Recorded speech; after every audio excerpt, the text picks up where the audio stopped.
Welcome to your 5-minute workout with Shaka. My name is Elaina, and I'm going to be taking you through today's workout, which is going to be a core workout. So we all need core, we all need stability, we all want to make sure that we got good posture. So we're going to start with a little bit of a warm-up, and then I'm going to take you through a series of few exercises that are going to be a total burner. So take as many breaks as you need, and if anything feels off or feels not right, then take a break and just sit in child's pose or get another exercise that you know is safe for you. Okay, let's get started. We're gonna be on our hands and knees, and we're gonna think about keeping our knees separated, hands right underneath our shoulders. We're gonna round up and you're gonna release, okay? Always wanna start with a couple of warm-ups just to kind of get some blood flow into the muscles and into the joints, especially your spine, especially you've been sitting all day. And I know that feels so good on the back, right? So once you do a couple of those, I want you to just think about sitting in child's pose. So knees are wide, you're gonna sit back, stretch out, you're gonna feel a little inner thigh stretch, you might feel some hamstrings. Let's go ahead and drop the head down to the floor and really kind of get that neck to relax. You wanna even think about maybe swinging your hands over to one side, getting a nice stretch for those tricep shoulders and your back lat muscles. You sweep it over to the other side, feel that stretch. Feels so good. Okay, let's go ahead and get started. We're gonna start with a hard one, of course, right? Definitely don't wanna do it at the end, but we're gonna go with a plank. And remember, when you're doing planking, there's several options. You can do a high plank, you could do a low plank on your elbows, and you can also revert to your knees instead of your toes, okay? The goal when you're doing a plank is you wanna make sure your butt's not way back here. You wanna drop it, tuck that tailbone, and really shift all your body weight forward.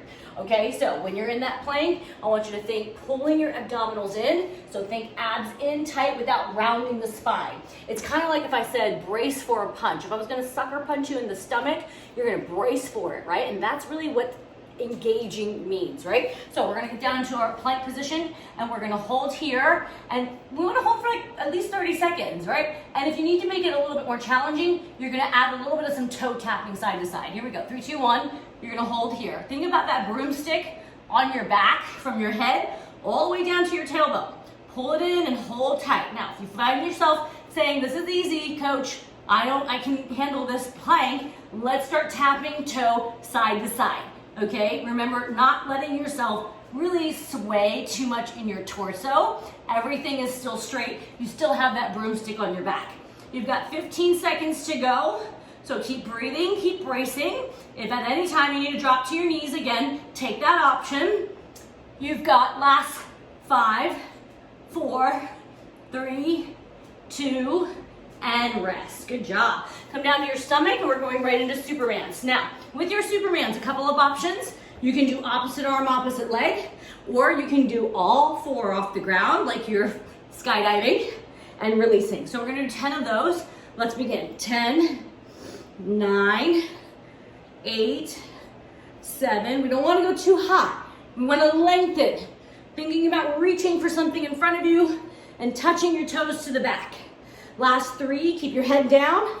2, and 1. Good job. Sit back and stretch.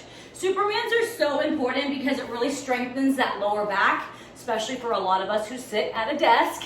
Next exercise, we're gonna go for single leg V-up. So when you do your single leg V-up, you wanna think sweeping all the way up to the ceiling.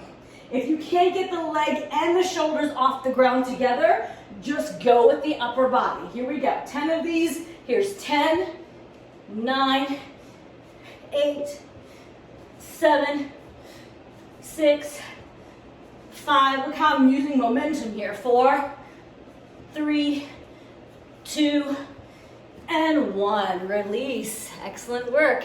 All right, we're working into our obliques now. So with our obliques, we're going to turn to the side, have our hands supporting our head, and what we're going to do, instead of being in one straight line, we're going to take the legs to a 45-degree angle in front. You're going to crunch right here, right back down. So I'm going to actually use my hand on the floor instead of here. So here we go. We're going to crunch up for 10, 9, 8. You got to balance on that one side. 6, 5. Use this hand on the floor. 4, 3, 2, and 1. Let's switch it over to the other side. You're almost done.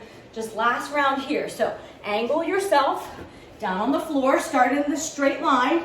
Then pull your legs out in front, and then really think about keeping, not the elbow, but think about like your rib cage coming up to that knee. So 1, 2, 3, 4, 5, 6, 7, 8, 9, and 10. Excellent work. You guys did it. 5 minutes of core, and we are done.